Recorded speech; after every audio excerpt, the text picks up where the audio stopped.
Perfecto, ahí ya empieza. Bueno, muy buenas tardes, casi noche. Hoy empezamos nuestra segunda clase. Estamos desarrollando la unidad 1. Estamos en la clase de psicometría aplicada 2 del quinto primera.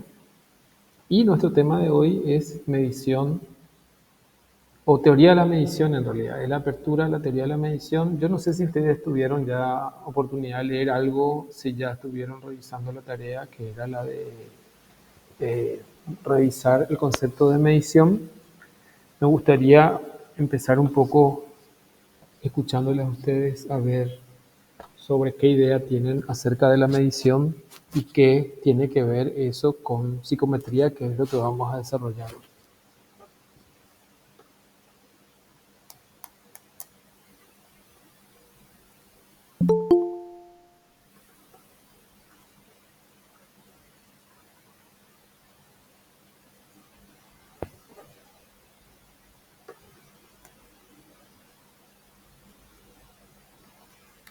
Hay una herramienta que suelo usar pero solo que les tengo que dar un enlace y hay que conectarse a otra página, por eso a veces no me gusta usar un poco, pero que permite interactuar un poco, puedan escribir ahí.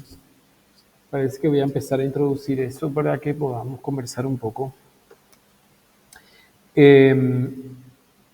Esta interacción o el inicio de la clase con una especie de conversación es demasiado importante para permitirles a ustedes primero que enfocarse, porque seguramente cuando están del otro lado de la pantalla hay demasiados estímulos que van compitiendo. Hay gente que está volviendo a su casa, que está en el colectivo, hay gente que está en medio de hacer otras cosas. Y las preguntas buscan establecer una conexión con el tema, preparar la cabeza para conectarse, estar atento, interactuar. Porque si no, casi es un ritual nomás conectarse y finalmente ustedes están toda la clase conectados, entre comillas, supuestamente, y después tienen que volver a ver el video porque se les escaparon los detalles porque no estaban completamente atentos, ¿verdad? Entonces, yo busco un poco de interacción para también ir calibrando cuál es el nivel de complejidad del desarrollo o tratar de responder algunas preguntas, porque no tiene mucho sentido tener una clase sincrónica y terminar dictando una clase magistral o sencillamente pasando las diapositivas. Por eso les animo a que conversemos un poco, ¿verdad? Que establezcamos cuál es el punto. Y si no entienden el punto, podemos interactuar un poco, acomodar cosas, plantear cuáles son las interrogantes acerca de cuál es el tema que vamos a abordar. Por eso me tomo un poquitito estos minutos de poder intercambiar alguna palabra o texto, si quieren, ahí dentro del chat, ¿verdad? A ver, acá que dice, lo que les comento también es que esta computadora es diminuta. Buenas. ¿Alguien me puede leer lo que dice ahí? Estuve leyendo el material del capítulo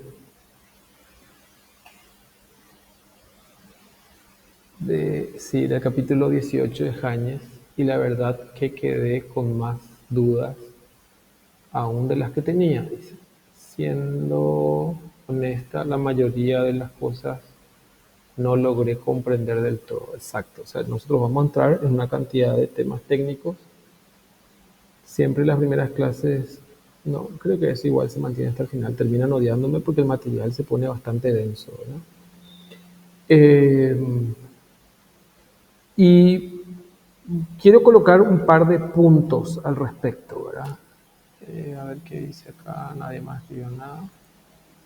De hecho que igual esa aclaración de por qué intento establecer interacción no me suele luego funcionar. O sea, al final nadie dice, qué bueno, vamos a complacerle por lo menos ya que está planteando el punto, no me funciona nunca. Pero les voy a plantear a partir del comentario ahí dentro del chat un punto que es muy importante. Psicometría, lastimosamente, a veces se confunde con el proceso de aplicar test, corregir eh, elaborar informes o perfiles. Se confunde porque en las mallas curriculares, en cualquier otra universidad, ustedes pueden corroborar lo que les estoy diciendo. Psicometría tiene un gran componente teórico principalmente y componentes matemáticos bastante densos, ¿verdad? Y todo lo que tenga que ver con la aplicación de instrumentos suele ser un área, un ámbito que se denomina exploración psicológica o evaluación psicológica, y en algunos currículum con una línea un poco más clásica, por decir así, el concepto de psicodiagnóstico, ¿sí? Y entonces, la idea de poder establecer un sistema métrico de funciones psicológicas que tienen, digamos, como ese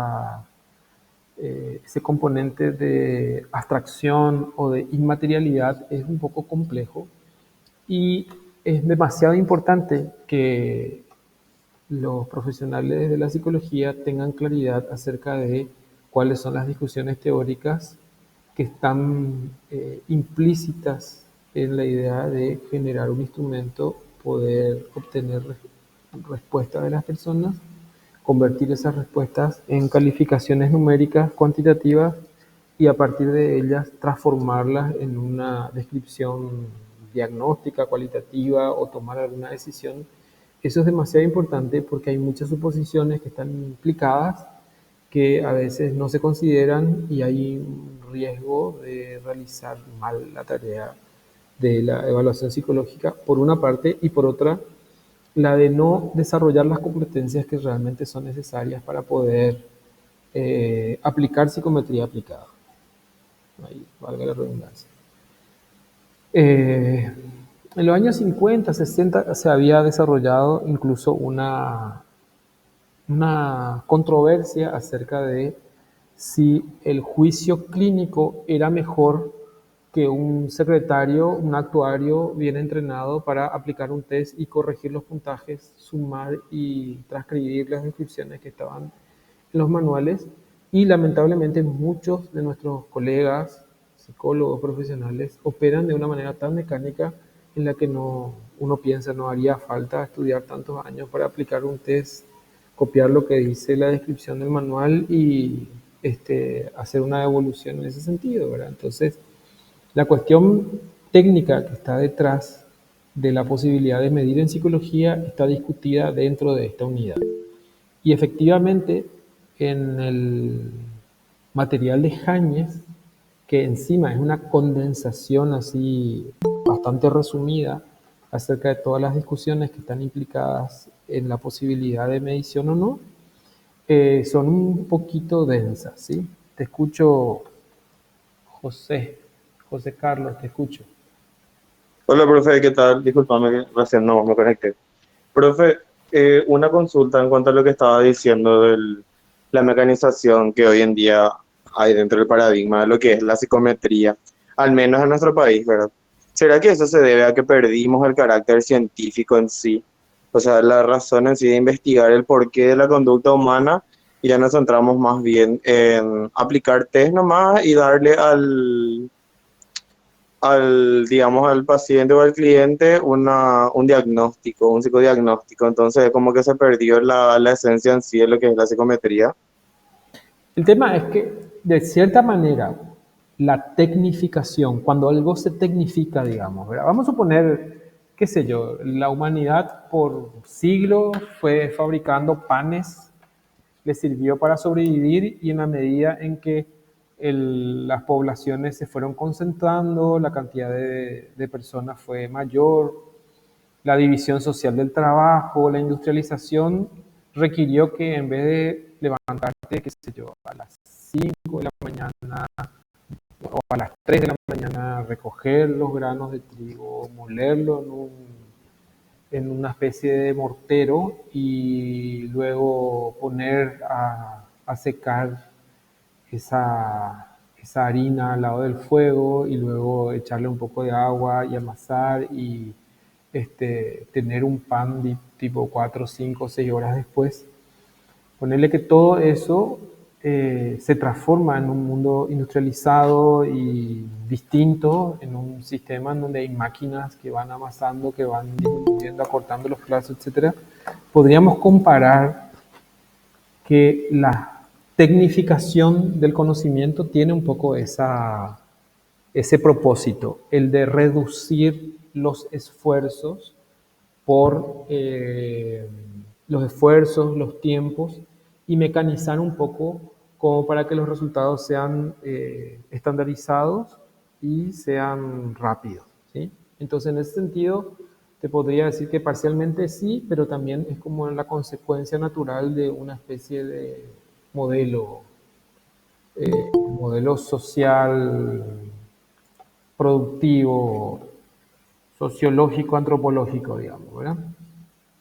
Pero a lo que me estoy refiriendo es que el profesional, el que se licencia en la universidad, no solamente se limita a aplicar un instrumento y obtener resultados, sino que se supone que conoce los fundamentos de su ciencia y entiende exactamente lo que está pasando en el momento en el que aplica esa técnica. Entonces la técnica por sí misma no es que haya perdido su esencia, sino que la falta de deseo, la falta de compromiso, la falta de interés por conocer cuáles son los fundamentos que sostienen una práctica, eso, digamos, sí podríamos decir que, qué sé yo, que se fue perdiendo, pero es un fenómeno que cada vez se deteriora un poco más, ¿verdad? La gente quiere algo sencillo, rápido, simple, sin complicaciones ni demasiado largo, así cortito, nomás como los tweets en 2 o 3 líneas que te explique todo, que te facilite todo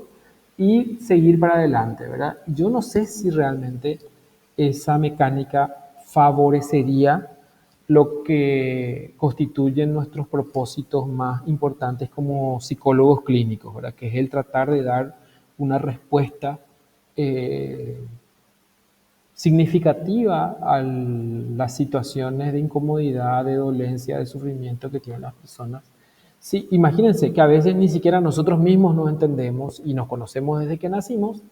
Qué difícil, qué complejo debe ser poder comprender a otras personas y no solo comprender cómo se encuentran, que digamos hay como un mecanismo así de la empatía y de jugar a que, ay, sí, yo te entiendo, no, sino de entender realmente lo que está pasando, cuáles son los componentes, los factores que están en esa dinámica interactuando para generar esa respuesta o esa condición y cuáles son los principios que me permiten a mí hacer una serie de preguntas o pedir que realice una serie de tareas y que eso se transforma en un sistema de cuantificación y que me permite precisar un diagnóstico o una condición y que me permita a su vez tomar decisiones o realizar conclusiones o hacer recomendaciones en un ámbito que tiene que ver con el nuestro, ¿verdad? Que es la psicología clínica. Entonces, en ese sentido, son como dos cosas distintas. No es que se haya degradado, transformado, etcétera, etcétera. Por ejemplo, es un ingeniero muy bien formado, con mucho conocimiento y mucha práctica de principios mecánicos, matemáticos, teóricos, etcétera, etcétera, el que construye la máquina. Pero el que utiliza la máquina probablemente no necesita de esos conocimientos. Es como lo que podríamos decir la diferencia que hay entre un buen mecánico y un buen conductor de un vehículo de carrera, por ejemplo, ¿verdad? Probablemente el que sea mecánico o que conozca perfectamente cómo funciona el motor no lo va a hacer, no le va a hacer necesariamente un excelente conductor, ¿verdad? De competencia. Y una persona que maneja con habilidad el, el, el vehículo, la máquina, no necesariamente es una persona que es experta en conocer sus componentes, ¿verdad? O sea que yo creo que hay que hacer esa diferencia. Vos que estás metido en el ámbito de la música, yo nunca te pregunté cuál es el instrumento que vos ejecutás, ¿verdad? Vos podés ser muy buen músico, pero no tendrías necesariamente la habilidad para fabricar o para reparar, por ejemplo, un instrumento, pero tendrías que tener algunos conocimientos básicos acerca de cuál es la dinámica que se produce dentro de ese instrumento, de ese elemento que permite que produzcas determinados sonidos y que esas combinaciones se conviertan en, no sé cómo se llama, cualquier cosa iba a decir, pero que genere música, ¿verdad? Bueno, esa es la diferencia que hay, pero nosotros en este momento estamos hablando de una asignatura que trata de los fundamentos teóricos y prácticos acerca de la medición. La psicometría aplicada tiene tres ejes fundamentales. Por un lado, es la teoría de la medición, es decir, entender qué implica medir en psicología, es posible, no es posible, cuáles son los desafíos, cómo se produce esa posibilidad o cuáles fueron los aportes teóricos y técnicos que permitieron el desarrollo, el impulso, qué es lo que sostiene ahora, cuáles son los desafíos. Y por otro lado, más adelante, el utilizar ese conocimiento para poder realizar análisis psicométricos, adaptaciones lingüístico-culturales, creación de nuevos instrumentos, que es, digamos, el componente de la psicometría aplicada. Porque mucha gente confunde que la psicometría aplicada es aplicar test. Eso no es, como les dije, eso se llama evaluación psicológica, se llama psicodiagnóstico, pero no es psicometría aplicada. Psicometría aplicada es poner los conocimientos o fundamentos teóricos, técnicos, matemáticos de la psicometría en función a poder resolver problemas psicométricos, que es qué tan confiable, qué tan válido, qué tan útil es un proceso de evaluación para poder obtener las respuestas que estamos buscando, hasta qué punto es preciso, hasta qué punto es estable, hasta qué punto es útil. Esas son las preguntas psicométricas. ¿Sí? No sé si eso responde a tu pregunta. Sí, profe. Y profe, ahora tengo otras consultas. ¿Será, profe, que podrías dar ejemplos un poco más específicos acerca de justamente las etapas de la medición, ¿verdad? Lo que tiene que ver con el idealismo platónico, la escala de medición y la teoría de la Sí, representacional? claro, no, de hecho que vamos a entrar vamos a entrar ahora a ver los contenidos y ahí ustedes me hacen preguntas específicas sobre cada tema y vamos a ver la manera de bajarlo a ámbitos más concretos. Ahora, yo les insisto en que ustedes se conecten, traten de enfocarse con la lectura y el material, porque es teoría, o sea, básicamente es teoría. Siempre cuando damos las clases doy un montón de ejemplos, pero al final son tantos ejemplos que se pierde un poco, pero,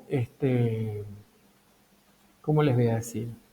Eh, Tiene que ver con nuestros estilos de aprendizaje y nuestras expectativas también acerca de cuánto compromiso tenemos con el aprendizaje y qué tanta información estamos dispuestos a manejar, ¿verdad? Y yo espero y confío que las expectativas de ustedes sean las más altas. Es decir, no importa si la modalidad es virtual o presencial, que ustedes efectiva y sinceramente estén comprometidos en tener una formación altísima de calidad y por lo tanto están dispuestos a hacer el esfuerzo por conseguir ese conocimiento. Yo parto de esa suposición, de ese supuesto, ¿verdad? Por eso les planteo, digamos, que una lectura, dos lecturas, tres lecturas, si son necesarias para poder adquirir un conocimiento, ese es el camino que hay que hacer. A ver, pero claro, mi trabajo, mi tarea es acercarles a acceder de una manera simple o por caminos alternativos eso que dice ahí el texto.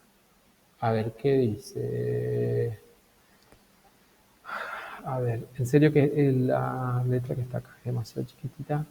Buenas tardes, profe. Consulta. En su materia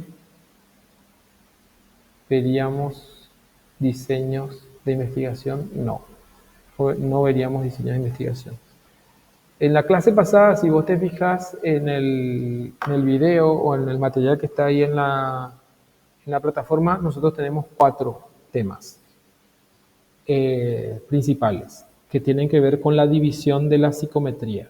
Diseño de investigación, eso pertenece ya a metodología de la investigación en realidad, ¿verdad? La psicometría tiene su propio campo de conocimiento, su dominio, digamos, que por un lado está la teoría de la medición, por otro lado está la teoría del escalamiento y por otro lado está la teoría de los test. Y esa es la división que nosotros vamos a tomar. Y en medio de esos 3 elementos El cuarto es la construcción de instrumentos, que se supone que es el componente aplicado, la manera en cómo nosotros vamos a aplicar la teoría psicométrica va a ser mediante la adaptación lingüístico-cultural o la creación de instrumentos o el análisis de ítem de confiabilidad y validez que nosotros lo vamos a hacer en una experiencia aplicada como trabajo práctico en el ámbito de la adaptación lingüístico-cultural. Eso es lo que vamos a ver. No sé si está claro, Carlos. Profe, ¿Sí?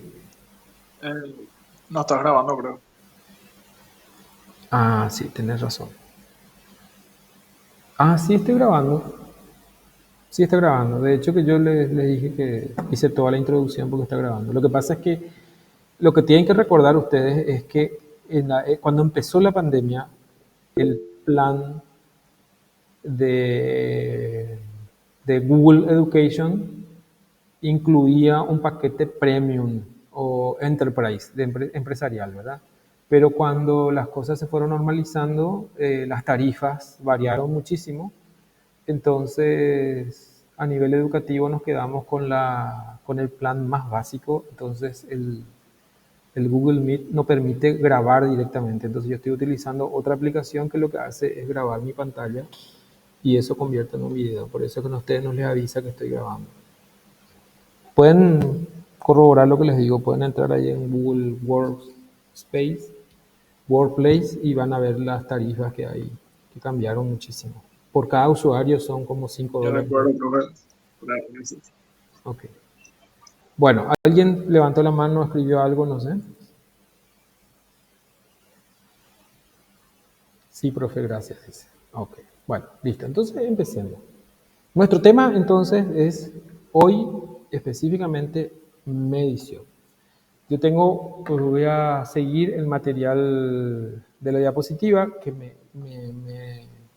me gusta mucho el camino que toma esta exposición, porque es un poco más amplia la visión de Jañez, pero no vamos a eludir, digamos, los temas centrales de Jañez, que no sé por qué se metieron por ahí. Yo les dije que para la clase de hoy era suficiente con buscar algún concepto de medición, pero está súper bien. O sea, me encanta que ya hayan leído el trabajo de Jañez y vamos a ir paso a paso viendo cuáles son los ejemplos. Lo que no hay que perder de vista es cuál es el objetivo de esa revisión. Esa revisión lo que busca es no convertir en algo concreto en un producto, sino sencillamente comentarnos que en cierto momento en la historia de la medición, los conceptos con los que se operaban eran estos, ¿verdad? Y luego aquellos, y lo que hoy se opera es esto otro. Pero vamos a meternos ahí, no se preocupen. Yo, como les digo, esta diapositiva está basada o sea, íntegramente sí, pero con algunas adiciones a la entrada en la enciclopedia Stanford de Filosofía sobre ¿cómo decir? El capítulo sobre medición. Ahí abajo está el enlace. Es una enciclopedia que está en inglés, pero es muy, muy buena, muy, muy completa. Toda la discusión sobre método científico y demás está bien ahí. A ver, vamos a ver. Tarda un poco porque estoy con la conexión de la facultad. Y si tarda demasiado, ahí está, voy a conectar con mi celular a ver si funciona. Ahí está. Bueno, entonces, medición en la ciencia. Vamos a partir de una cuestión así un poco más amplia y luego vamos a desembocar, vamos a confluir, digamos, con los aspectos puramente psicométricos o psicológicos. ¿Sí? Bueno, a ver, pongámonos aquí en medición de la ciencia. Ven, ahí está abajo la entrada del material. Bien. Medición y ciencia. Esta es un posicionamiento para mí muy importante del tema porque, Ok, creo que es Tendrías que fijarte también si el volumen de tu equipo no está demasiado bajo, porque lo que tengo acá es este micrófono y acá me está marcando que suena bastante bien. Puede ser que por momentos se me va también la voz digamos que me falta un poco de energía. ¿Qué dice acá? El volumen. ¿Qué dice acá? Espera un ratito porque yo estoy en la otra pantalla. La compañera tiene hipoacusia, profe. ¿Cómo? La compañera tiene hipoacusia. Ok. Ok.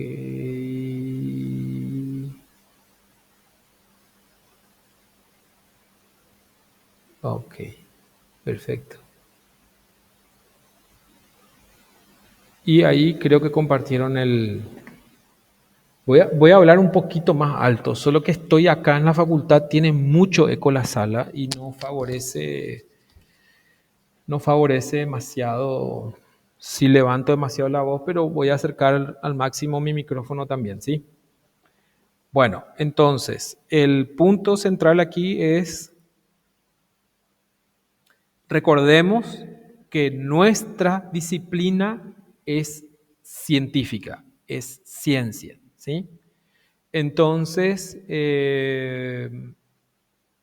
la medición en el ámbito de la psicología es una disciplina que fue adquiriendo, fue desarrollando cierta independencia, no digo autonomía, pero cierta independencia, convirtiéndose en una disciplina en sí misma que se conoce como psicometría, ¿verdad? Que es el ámbito de la medición de la conducta y los procesos mentales. Sí, que ya habíamos hablado la semana pasada que no se trata solamente de la conducta, porque esa reducción, digamos, de las respuestas del ámbito psicológico a lo conductual, comportamental, observable, abierto, que plantea el conductismo, lamentablemente en esa definición así muy estricta, dejaría fuera otros procesos mentales que son complejos y que son objeto de mucho interés en este momento desde la psicología científica en un amplio sentido, ¿verdad? Entonces, la psicología de la motivación, la psicología de las emociones, la psicología de la toma de decisiones, los modelos de redes neuronales que por un lado dialogan con el ámbito de la matemática, de la probabilidad, la toma de decisiones, y por el otro dialoga también con la toma de decisiones, la inteligencia artificial y otras áreas que tienen muchos componentes de psicología.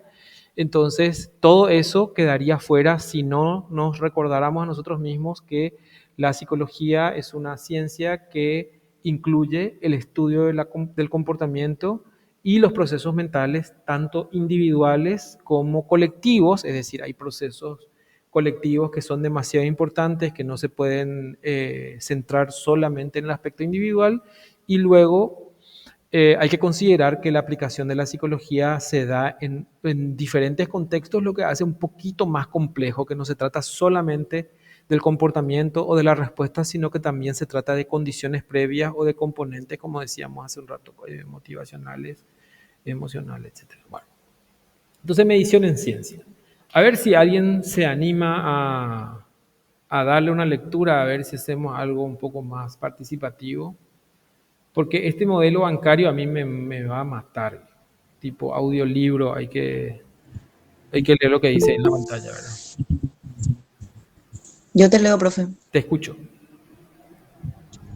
La medición es una parte integral de la ciencia moderna, así como de la ingeniería, el comercio y la vida diaria. ¿Sigo? Sí. La medición a menudo se considera un sello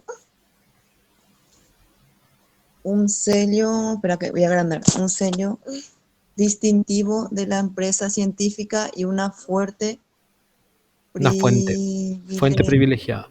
Una fuente, es muy Sí. chico nomás por eso. Bueno, una fuente privilegiada de conocimiento en relación con los modos cualitativos de investigación. Y el último dice, a pesar de su ubicuidad e Ubicuidad, importancia, ubicuidad, ubicuidad. ubicuidad e importancia. Existe poco consenso entre los filósofos sobre cómo definir la medición, qué tipo de cosas son medibles o qué condiciones hacen posible la medición. Exacto. Entonces, esto, muchísimas gracias, muchísimas gracias. Este es el punto de partida. Por un lado, si nuestra disciplina psicológica, o sea, nuestra ciencia es ciencia, la consideramos ciencia, entonces la medición forma parte integral de ella. Como decíamos, la psicometría es la disciplina que se enfoca específicamente en el debate y en el estudio de la medición.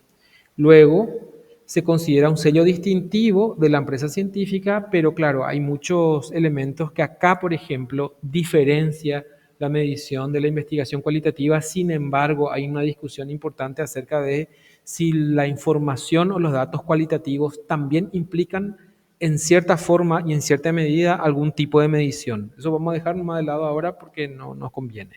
Y por otro lado, el punto más importante es que nosotros como profesionales de la psicología nos vamos a encontrar en muchísimos momentos con la, ¿cómo les voy a decir?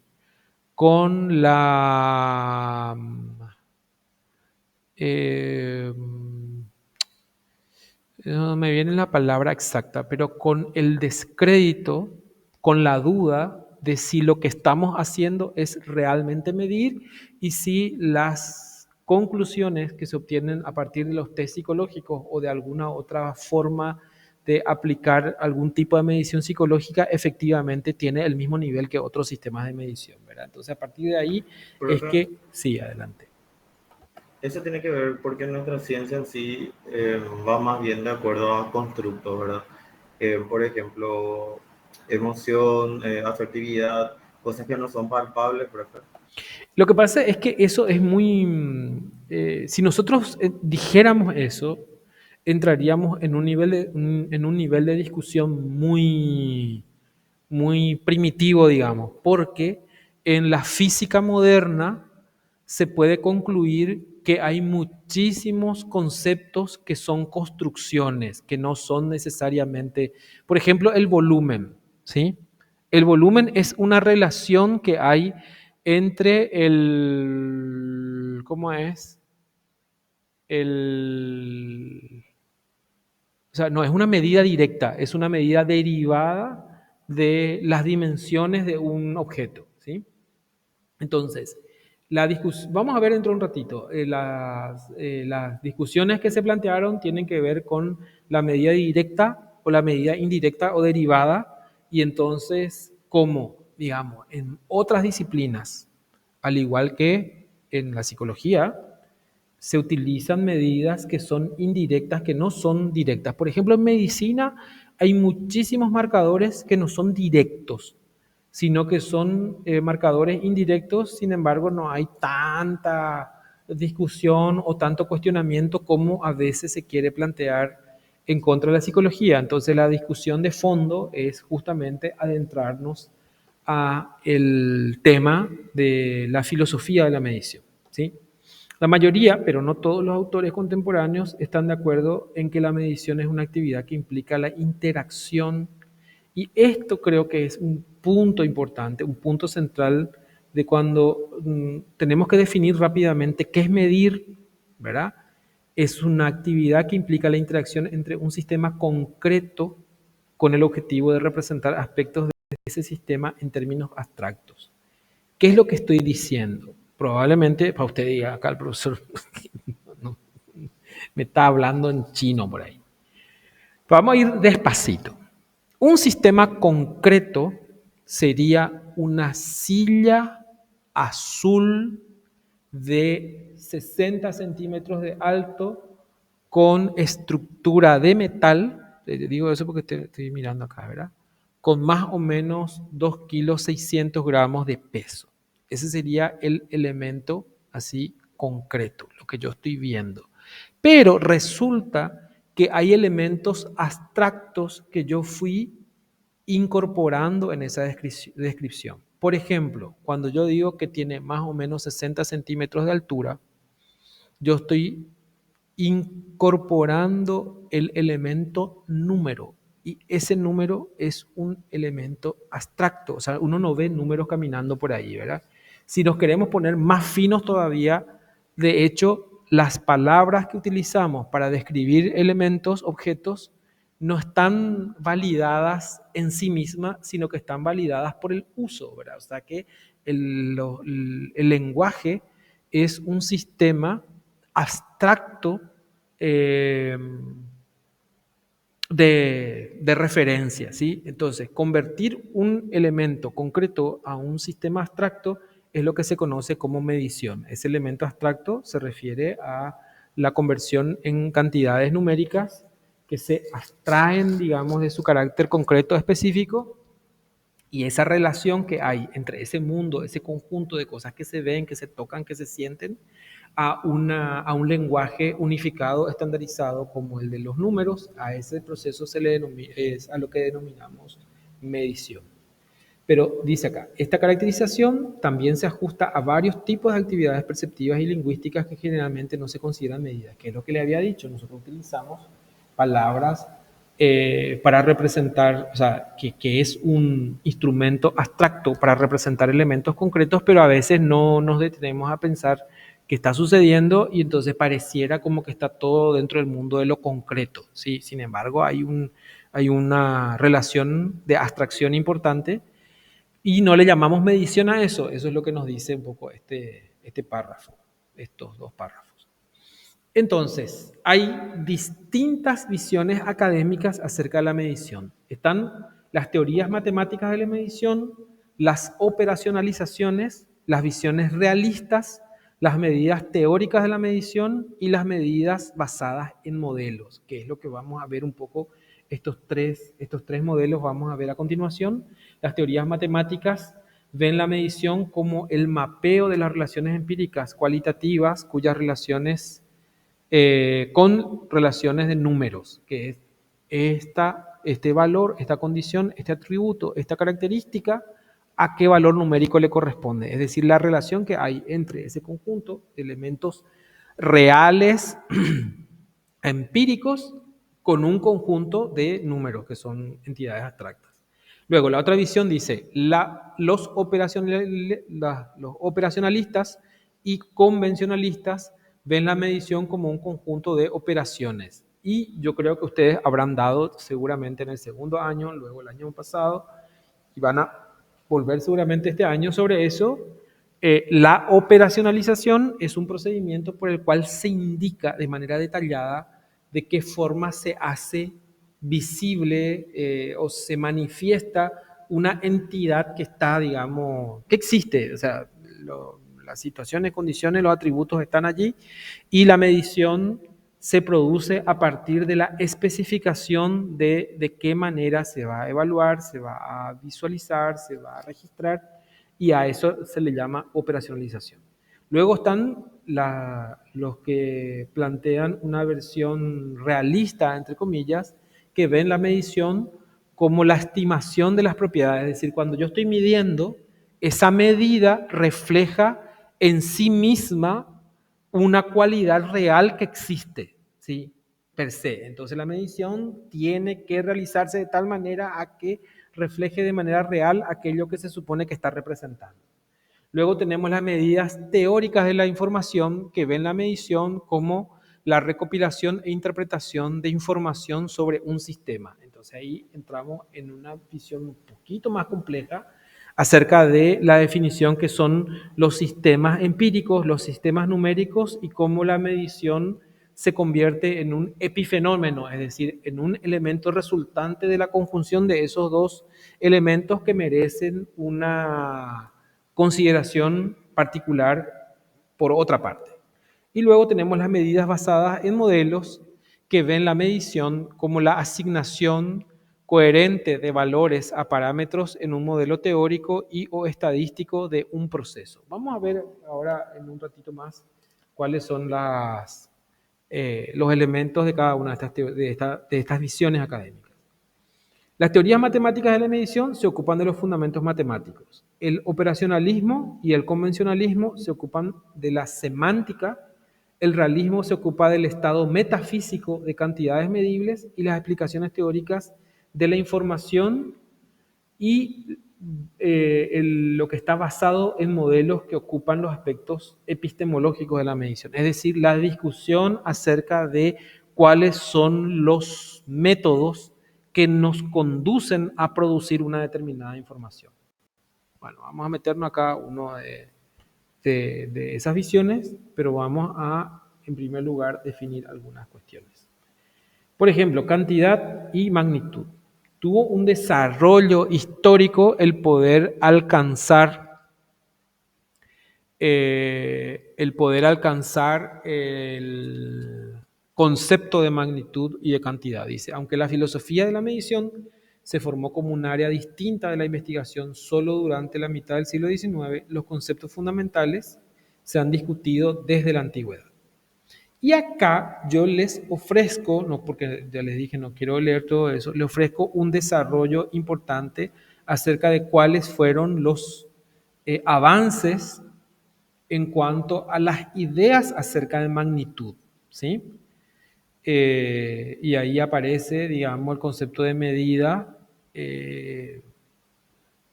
racional, medida irracional, que tiene que ver con la operación matemática que resulta de la combinación de elementos cuantitativos, etcétera.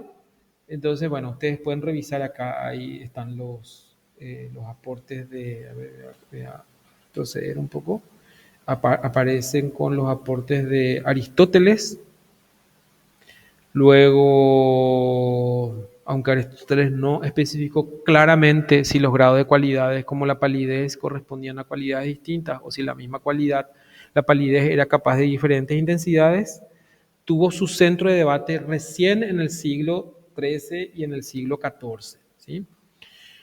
Y aparecen otros teóricos. Como les decía, esta es una revisión de todos los momentos, bueno, no de todos, sino de algunos de los momentos importantes por los cuales fue pasando el desarrollo histórico del concepto de magnitud y de cantidad. Y lo que quiero plantear en realidad es ir hasta la actualidad. Esto está acá porque no hay un material de lectura que contenga esa información. Entonces, toda la información está volcada en la diapositiva para que ustedes puedan acceder, digamos, íntegramente a lo que aquí se plantea. Pero quiero ir a una cuestión muy simple para que luego nos planteemos las cuestiones más complejas, ¿sí? Quiero que reflexionen un poco un ratito. ¿Cantidad y magnitud son lo mismo o son diferentes? Diferente, profesor. A ver, ¿y en qué sentido te parece que son diferentes? Bueno, defino cualidades, son cosas distintas en esencia. Profe, No, yo diría, o ya sea, entiendo yo lo que significa que son diferentes, pero ¿en qué se supone que cantidad es diferente de magnitud? Esa es mi pregunta. yo no sé si va a estar bien o no, ¿Sí? pero cuando me imagino cantidad, me imagino en algo más concreto. Magnitud me imagino como algo más abstracto en el sentido de yo puedo tener 4 lápices ahora, sería mi cantidad, pero cuando digo que esta, esta cantidad de 4 lápices no tiene una magnitud importante, estoy refiriendo a lo que yo pienso que ocupa de espacio. Entonces me parece que yo cuando me imagino magnitud es más abstracto, la verdad. Ok. O me Magnitud, equivoqué no más. sé, magnitud, Pero no sé si disculpame, está bien. magnitud no sería la forma de medir la cantidad. Pero vos me dijiste hace rato que no era lo mismo.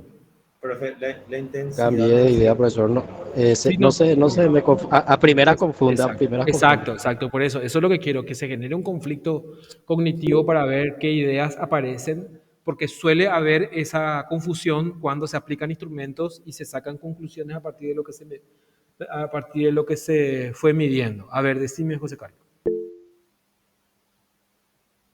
Alguien Sí, parece que profe. escribió O algo. sea, sí, sí, sí. Profe, para poder ir a lo que mencionaste hace rato, lo del tema del sonido, ¿verdad? En cuanto a cantidad, yo podría determinar cierto volumen. pero magnitud sería la intensidad en cuanto a la proyección de ese sonido. ¿Podría ser eso? Podría hacer eso. Más a otras características, más como tamaño. Bien. Entonces, vamos a suponer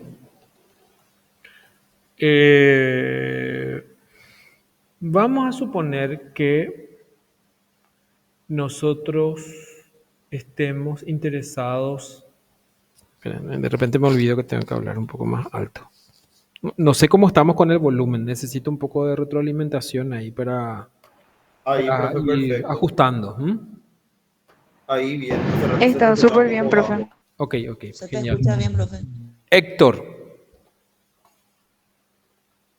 Según Wikipedia, en la mitología griega, Héctor fue un príncipe troyano encargado en la guerra de Troya de la defensa. sí, acá me está indicando Wikipedia quién es. Gracias, profe, por la historicidad de mi nombre.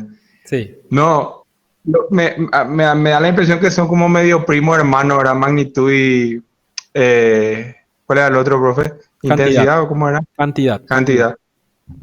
¿No será una diferencia que son, o sea, miden distintos, son diferentes, o sea, su uso es diferente, o sea, miden distintas cosas. Cantidad vendría a ser un índice de, no sé, cosas que ocupan un lugar en el espacio, ponerle, y intensidad se me hace más que hace referencia a, por decirte, no sé, la fuerza o, o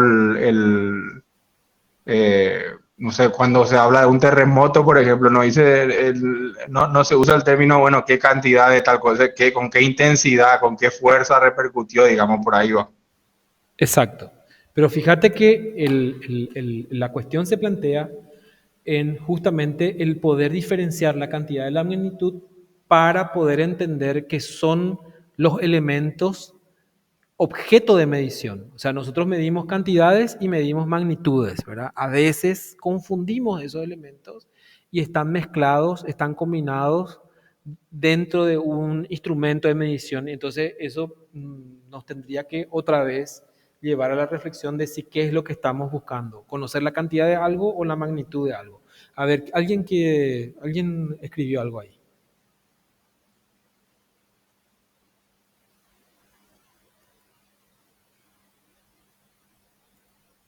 Creo que ahí, yo no sé si yo mismo fui el que puso ahí, pero bueno, está ahí.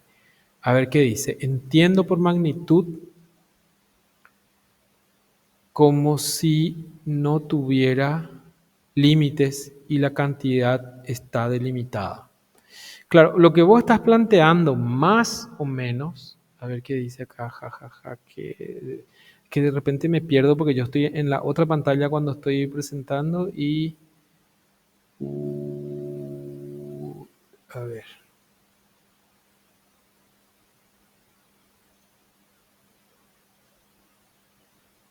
Bueno, si por ahí no leí algo, me avisan y el que escribe porque no puede hablar, entonces las otras personas que sí pueden hablar me dicen, profe, ahí alguien escribió algo, me van a ayudar mucho. ¿Qué dice acá? Pero lo que pasa es que estoy en un ángulo en donde propiedad física que puede medirse como la altura, la longitud.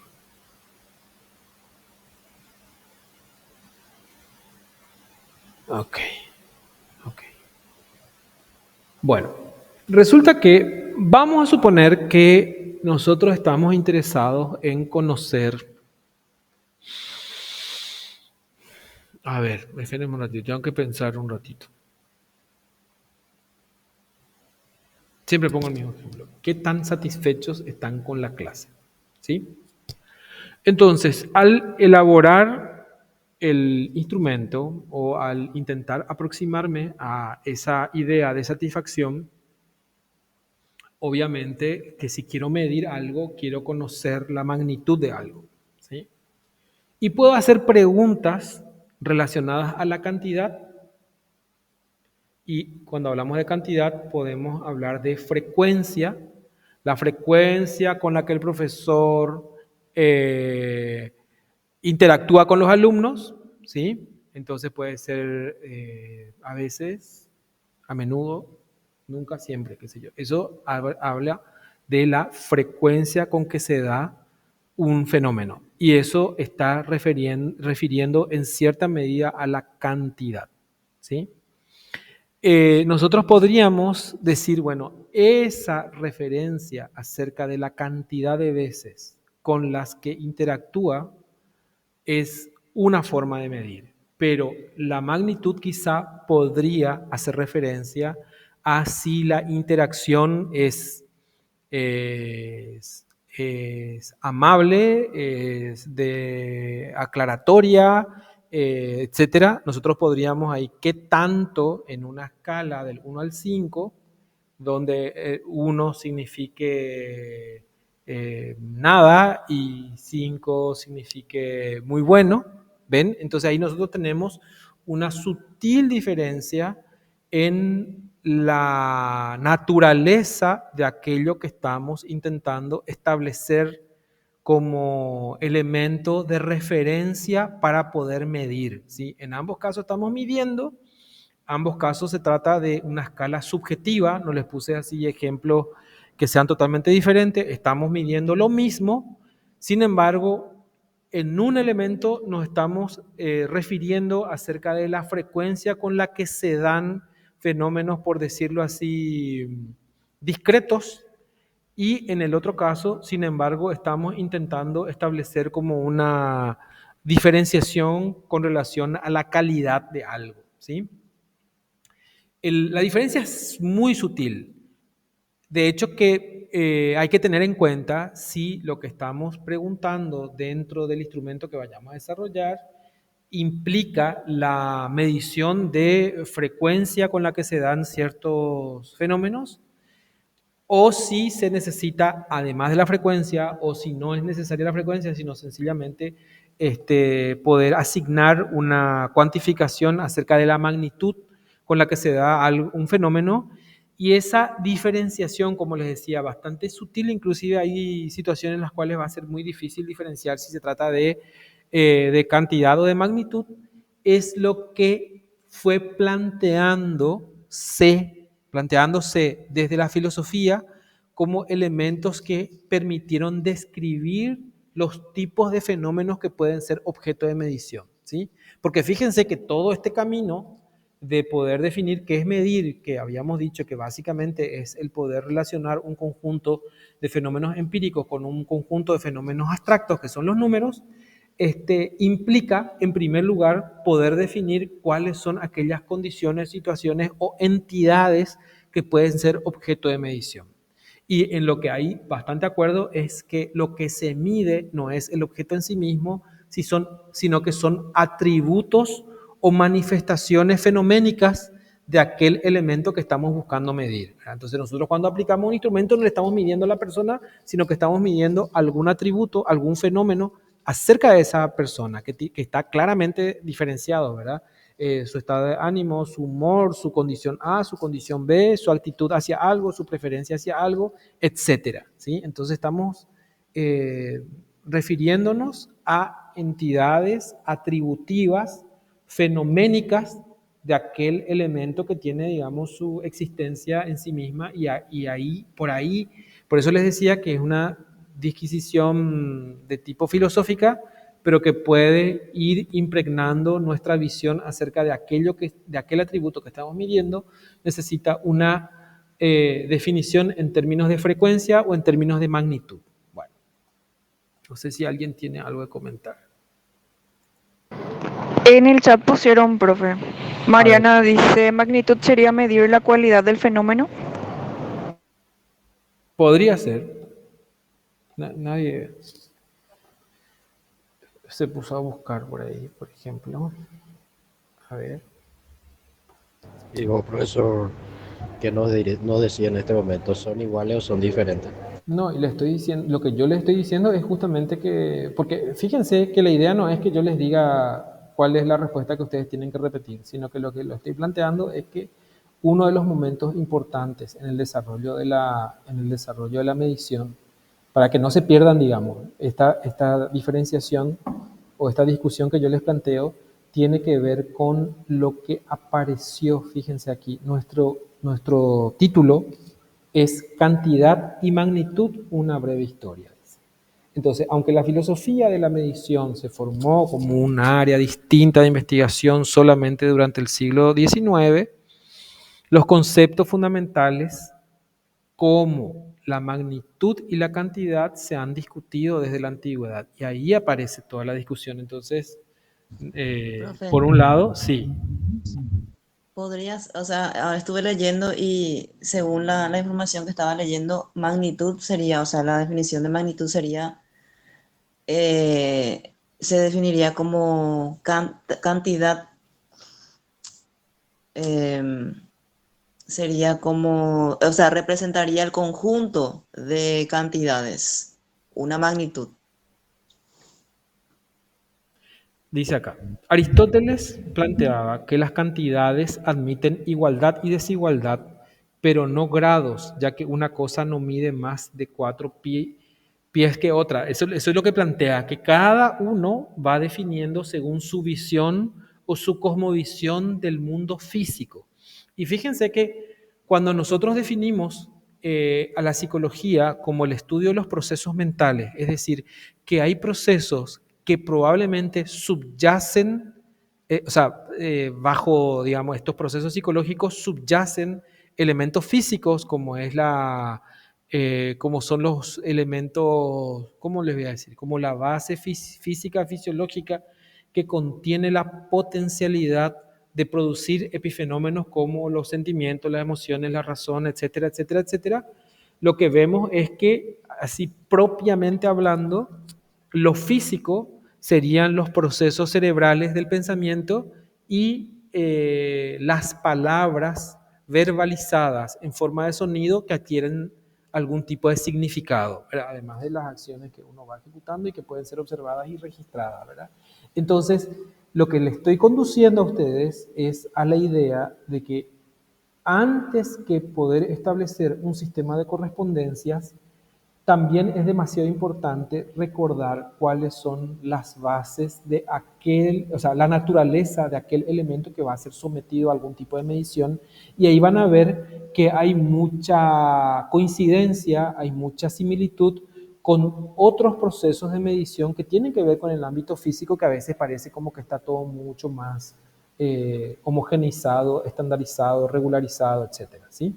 Entonces, ustedes no se apuren en tener una respuesta única. Hay mucha gente que cree que las clases son solamente para pasar el examen. Yo les lamento decirles que eso es exactamente lo contrario, es la muerte del conocimiento si reducimos nuestra respuesta a aquello que va a salir en el examen. En realidad, el conocimiento es el material con el cual vamos a interpretar aquella realidad con la cual vamos a tener que trabajar el resto de nuestras vidas profesionales, ¿verdad? Sea el ámbito al que nos dediquemos. Por eso es que estoy intentando que ustedes se conecten con esta discusión y se enfoquen a ver de qué es lo que estamos hablando, de magnitudes, de cantidades y de cómo eso va a poder hacer que sea medible algo. Bueno, estamos ahí, ¿verdad? Estamos en el dilema. El dilema es lo que es importante, no tanto la solución simple y rápida. A ver, ¿alguien iba a decir algo? Sí, te iba a comentar que pusieron un mensaje en el chat. Aren Sí. dice, la cantidad sería lo contable y las magnitudes es lo espectral, dicho de manera simple. Podría ser. Acá lo que dice es que se pueden establecer magnitudes de manera indirecta, ¿sí? Y se pueden establecer cantidades a partir de observaciones directas, pero es importante, digamos, considerar aquella diferenciación porque muchos de los fenómenos con los que vamos a trabajar tienen, digamos, esa sutileza en cuanto a que se pueden contar cuántas veces se dan o, sin embargo, se tiene que apreciar, valorar o intentar. A ver, por ejemplo, voy a hablar de algo que puede ser medio molesto e incómodo, digamos. Vamos a suponer la violencia dentro de un ámbito cualquiera. Podríamos decir que la magnitud de la violencia está de alguna forma relacionada con la cantidad de conductas agresivas que están implicadas en esa violencia, ¿sí? Pero también podríamos plantear que la magnitud hace, hace referencia a, por ejemplo, si los daños son, qué sé yo, pusieron al borde del riesgo de vida de alguien o incluso le hizo perder movilidad, requirió hospitalización, etcétera. Fíjense que ahí nosotros, quienes investiguemos, quienes abordemos un tema, vamos a tener que definir estos elementos que se diferencian un poco entre cantidad y magnitud. Por ahí va la cuestión. Sé que escribieron cosas, yo estoy en la otra pantalla, así que si alguien me puede ayudar a leer lo que dice ahí. Héctor, vos levantaste la Sí, mano. profe. Sí, dale, léeme primero y después Héctor que hable. No, justamente te iba a decir que ya leí los dos comentarios que pusieron los compañeros. Ok, bueno, levantaron la mano, Héctor. No, en uno te iba a decir, los ejemplos que vos das, uno sería, digamos, cuántos hechos de violencia hubo y Exacto. en otro sería la gravedad del hecho en sí, sería Exacto, la entonces, magnitud. exacto. Entonces nosotros, digamos que esos dos conceptos tienen que ver finalmente con la magnitud, pero podríamos decir que no son lo mismo, ¿verdad? Una cosa es que te vayan pegando todos los días, seguramente, o agrediendo, gritando, etcétera. Eso va a tener un impacto de una magnitud importante seguramente en tu autoestima, en tu condición psicológica, etcétera, etcétera, y que de una vez te metan un puñetazo y que te manden a terapia intensiva, tiene una consecuencia que posiblemente bordea el crimen, digamos, de asesinato. Probablemente que a la larga ambas condiciones de violencia, porque no estoy valorando, no quiero que entiendan ustedes que estoy valorando, probablemente ambas condiciones de violencia terminen generando daños equiparables, pero estamos solamente en términos del cómputo de la medición, hablando de entidades que se pueden diferenciar por su naturaleza. No sé si por ahí nos vamos aproximando. Claro, porque uno genera un índice en la estadística y otro es un nivel de alcance. Y sí, y fíjate que después igual nosotros podemos transformar esas entidades independientemente a la forma en cómo recogimos en índices estadísticos. Por ejemplo, podríamos decir cuántas personas fueron hospitalizadas, cuántas personas requirieron alguna intervención médica como consecuencia de la acción de violencia de otra persona, etcétera. Igual podríamos nosotros combinar aquellos elementos que tienen que ver más con la intensidad y la cuantificación y la cantidad de personas o de elementos que presentaron tal o cual condición, ¿sí? Solo que en medición están implicados todos estos elementos y que es muy importante diferenciarlos al momento de darle operatividad al momento de medir, ¿sí? Bueno, vamos a entrar ahora a las teorías, a las distintas teorías. Nosotros tenemos ahora exactamente una hora antes de que concluya la clase. ¿Es así?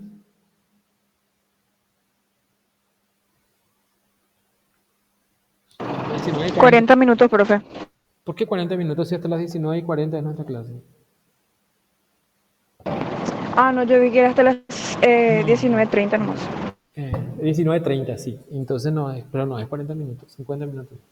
Bueno, sí. Yo puse hasta las 19:30 porque había leído que las clases virtuales sincrónicas eran de 40 minutos la hora. Eso acorta 5 minutos de las horas presenciales, entonces empecé 5 minutos después y la idea es terminar 10 minutos antes. Señalaban más eso porque me gustaría hacer una pausa mental, ¿verdad? No que se desconecten ni nada, sino que vamos a desenfocarnos un poco sobre la magnitud y la cantidad. Vamos a continuar dentro de un ratito en lo que implica la teoría de la medición, pero les planteo que, bueno, respiren un poco, si estaban sentados se levantan un rato, estiran los brazos, mueven el cuello, estiran las piernas. Ya tuvimos, me parece que bastante de estar ahí enfocado. Claro, yo estoy imaginándome un sujeto igual que yo, sentado frente a la computadora, completamente enfocado en su tarea, pero seguramente que algunos de ustedes están ahí entre la masa de la tortilla o del vellú ahí, cocinando, moviéndose, otros están volviendo a su casa, por ahí no están tan enfocados, pero como les estoy pidiendo que piensen un poco, en honor a los que me siguieron, les pido que hagamos una pequeña pausita mental, que levanten la cabeza, miren un poco alrededor, estiren las piernas, cambien de posición, muevan un poco el cuello, muevan los brazos. Y en 2 minutos nos volvemos a concentrar en lo que estábamos discutiendo, ¿sí? Si ustedes tienen alguna pregunta, si tienen alguna duda, en esta pausita organicen un poco sus ideas, planteen un poco, qué sé yo, algún tema, alguna reflexión o algo y después continuamos. Otra cuestión que también es importante es que yo por ahí a veces, como yo estoy tan enfocado en la clase o en desarrollar el tema o tratar de que el tiempo me permita desarrollar todo, por ahí yo paso por alto algún comentario o alguna consulta que ustedes hacen.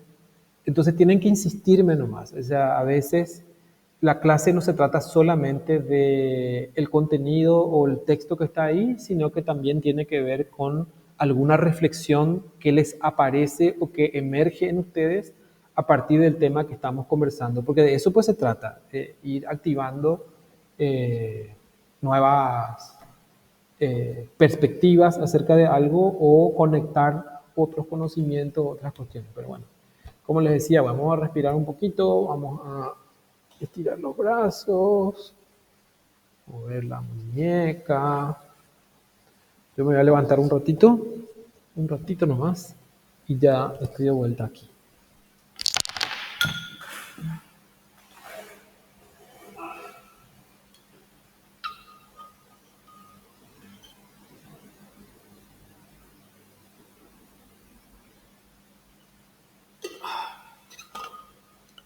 No les estoy escuchando si es que me hablan porque me saqué el auricular. Esto, por ejemplo, no voy a poder hacer en mi casa cuando estamos con las clases virtuales porque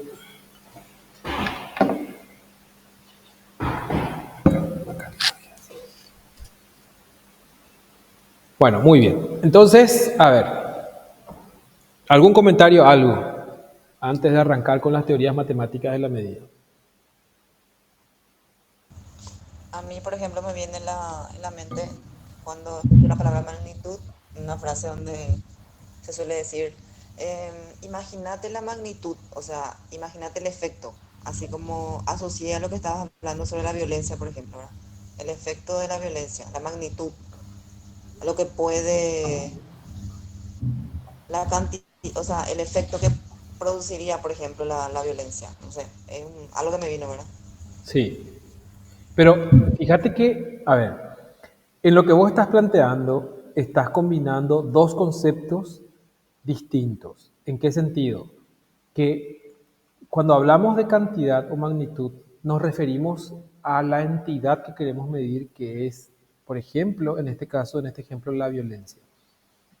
Pero si vos te referís al impacto que genera o las consecuencias que genera, nosotros estamos ahí hablando de otro elemento que también tiene que ser objeto de medida, que posiblemente puede llegar a ser, o sea, puede volver a despertar la controversia acerca de si se trata de cantidad o de magnitud, por ejemplo. Ya, entiendo. ¿Okay? Entonces, cuando medimos, estamos midiendo algo en particular. Yo decía, podemos plantearnos la magnitud de algo en función a sus efectos, ¿verdad? Pero el efecto después, lo que pasa con eso, ya es otro concepto, que también va a tener que ser medido o algo así. Bueno, a ver. No sé quién quiere comentar algo. Estamos bien. ¿A qué les suena las teorías matemáticas de la medición?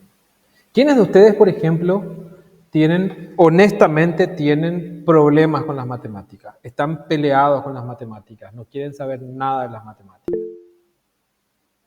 No les estoy leyendo ni nada. Yo estoy más que peleada con la matemática, profe. Porque, ¿qué significa más que peleada? Que tenemos un problema existencial con las matemáticas. La verdad que no me llevo nada bien con los números. Y con la aplicación de problemas me cuesta bastante, pero ahí estamos. Es cuestión de que me ponga a practicar muchas veces. Lo que pasa es que yo terminé el colegio hace casi 20 años Sí. y durante toda mi vida no volví a usar matemáticas. Pero ¿en qué cosas, por ejemplo, cuáles son tus disputas con las matemáticas? No, y de repente, por ejemplo, una aplicación de fórmula que quizás para muchos es rápido y fácil, ¿verdad? A mí me cuesta un poquito más. Tengo que entender de dónde sale la fórmula, cómo iniciar. Utilizo mucho los materiales que están en YouTube, por ejemplo, para entender un poquito más. Sí. Y así, o sea, trato de mecanizar todo. Está bien. Por eso mi idea no es tampoco exponerte ni negativamente, sino que me interesa mucho eso. Fíjense, ¿saben por qué pregunto esto? Porque muchas veces, claro que sí, nosotros tenemos como interpelaciones individuales de si te cuesta mucho las matemáticas, vos te sentís como en una condición de desventaja a otras personas, qué sé yo, puede ser que otras personas te hagan referencia a tu capacidad o tu falta de habilidad, lo que sea, pero a mí me da la impresión de que hay contextos, en realidad contextos con los cuales estamos peleados, porque si nosotros traspasamos a los conceptos matemáticos que tenemos que aplicar en la vida diaria, con los que no tenemos ningún tipo de problema, quiere decir que nuestro enfoque es el que nos bloquea un poco, ¿verdad? Si nosotros tuviéramos que establecer cuánto dinero gastar, cuánto dinero recibir, o tomar decisiones numéricas, como por ejemplo, si vamos a cruzar la calle, considerando la velocidad de un vehículo que viene, ahí estamos utilizando alta matemática, por ejemplo, pero no la sentimos de esa manera, pero sí, a veces nos cuestan algunas cositas. A ver, ¿alguien escribió algo o Profe, dijo algo? Sí, te escucho. sí escribieron, pero profe, eso se puede dar también, porque desde muy chicos creo yo que es una cuestión cultural que siempre nos hacen tener miedo a las matemáticas. Yo me acuerdo cuando yo era chico, estaba en la escuela famoso, varios compañeros decían mateyuca, tipo como si fuera que era así, lo peor del Sí, mundo. lo peor del mundo te mata.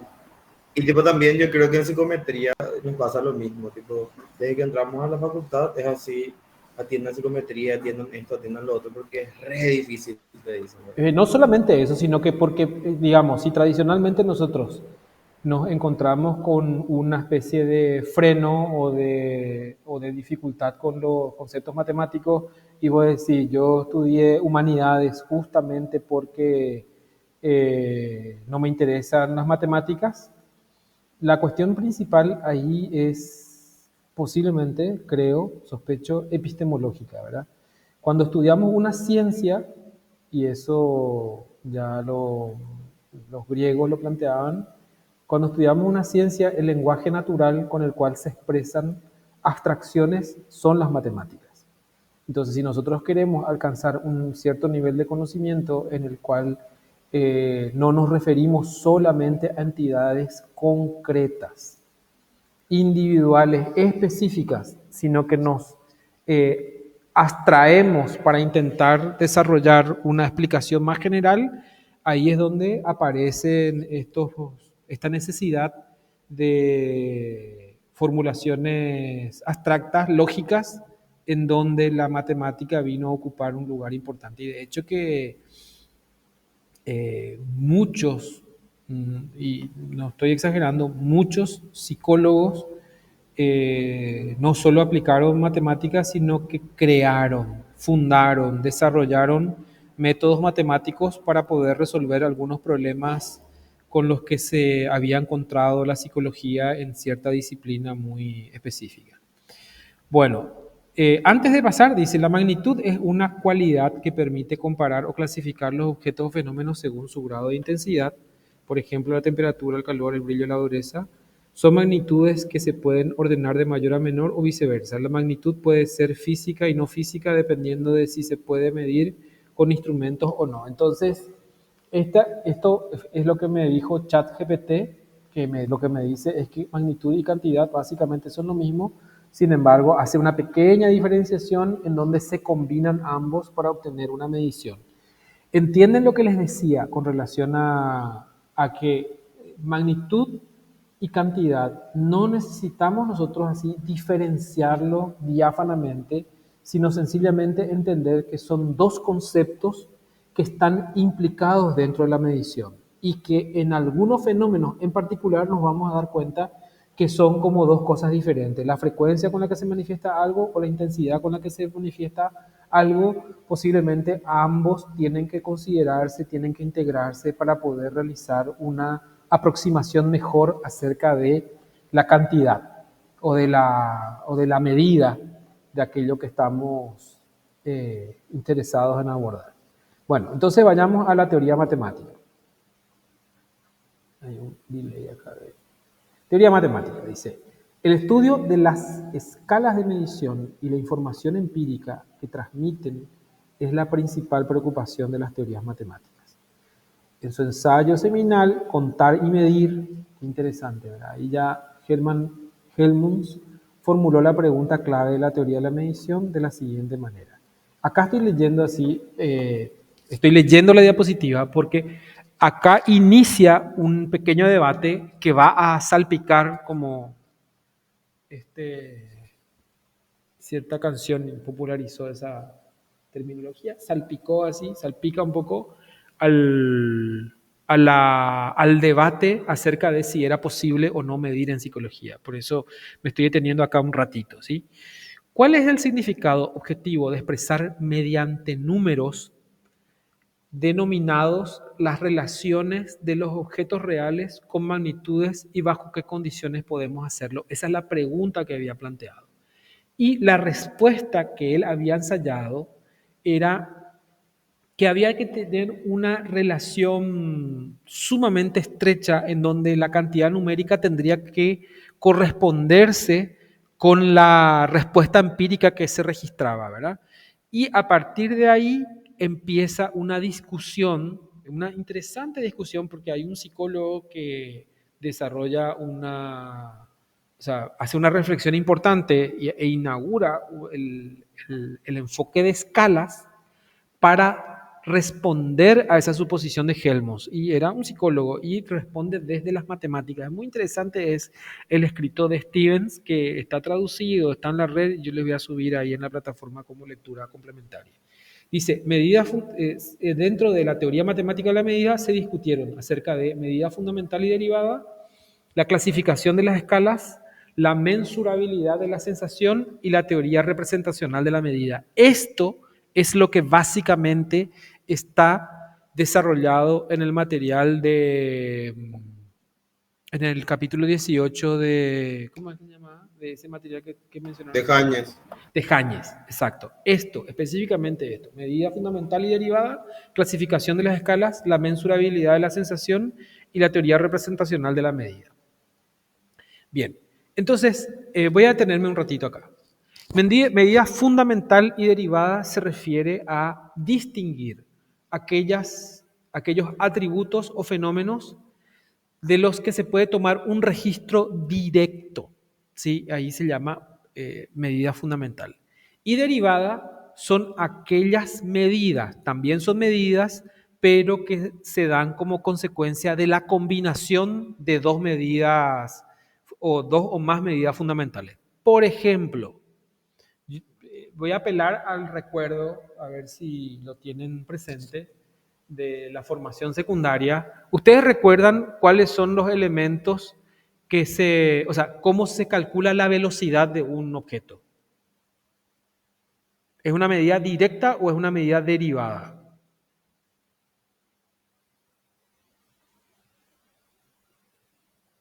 No se acuerdan. Si mal no recuerdo, era directa, profe. No. A ver, Boco. La velocidad es espacio sobre tiempo al cuadrado. Eso es aceleración. Sí, exacto. La velocidad es... Espera un ratito. La velocidad es el tiempo transcurrido... perdón. Está bien, sí. Es el espacio recorrido en un tiempo determinado, ¿sí? Entonces, fíjense que la velocidad directamente no es no se puede medir, sino que se deriva a partir del tiempo que tomó un objeto en desplazarse en una longitud específica, ¿sí? Bien, el volumen también es una medida derivada y así hay una lista larga de condiciones físicas que no se pueden medir directamente, sino que son el resultado de la combinación de otras informaciones. Probablemente algo un poquito más cercano, que seguramente que ustedes conocerán, es el índice de masa corporal, por ejemplo. El índice de masa corporal no se mide directamente. Digo eso porque, bueno, está de moda pesarse y estar ahí pendientes de, qué sé yo, de las cuestiones que tienen que ver con salud y estética también. Entonces, esa también es una medida derivada. No sé si queda claro. De medida derivada, entonces, es una medida que no se obtiene fundamentalmente del registro directo de un atributo, sino que se hace a partir de la combinación, ya sea por adición, multiplicación o división de medidas directas. Entonces, Stevens plantea esta diferenciación de diferentes tipos de medida y plantea que a su vez, así como hay diferentes tipos de medidas, también hay diferentes tipos de escalas. Y plantea dentro de esa fundación, digamos, de la idea de escalamiento, que medir significa asignar valores a atributos mediante una regla específica de correspondencia. Y esto que seguramente ustedes habrán estudiado tanto en psicometría como en estadística, la diferenciación entre escala nominal, escala ordinal, escala de intervalo y escala de razón fue el desarrollo de ese Stevens, que un psicólogo que, bueno, contestó, digamos, a la teoría fundamental de la medición. Y bueno, hasta ahí lleguemos, ¿verdad? Después, la mensurabilidad de la sensación es un hecho histórico que tiene que ver muy estrechamente con la propuesta de Stevens, porque en 1928, creo, la Real Sociedad Científica Inglesa había conformado una comisión especial conformada por científicos de la sección de psicología y de la sección de física. Le habían encomendado la tarea de definir si era posible o no medir las sensaciones, ¿sí? Aquella comisión, después de un par de años de estudio, había concluido que no era posible medir. Y unos años más tarde, Stevens plantea que la posibilidad de medir o no medir dependía de la definición de escala. Entonces, si la medición consiste en asignar números según un sistema de correspondencia, nosotros podíamos tener escalas puramente nominales, en donde, por ejemplo, se le asigna un número a una condición y no implica necesariamente una cantidad. Por ejemplo, el tener color de ojo marrón, le asignamos un número, color de ojo negro, le asignamos otro número, tener color de ojo verde, le asignamos un número, y sería una escala nominal, donde el número sencillamente se encarga de distinguir la condición específica, ¿verdad?, que plantea el atributo, en la que se encuentra el atributo. Y bueno, entonces aparece esta discusión, que esto es muy interesante, eso está bien desarrollado en el material de Hayes.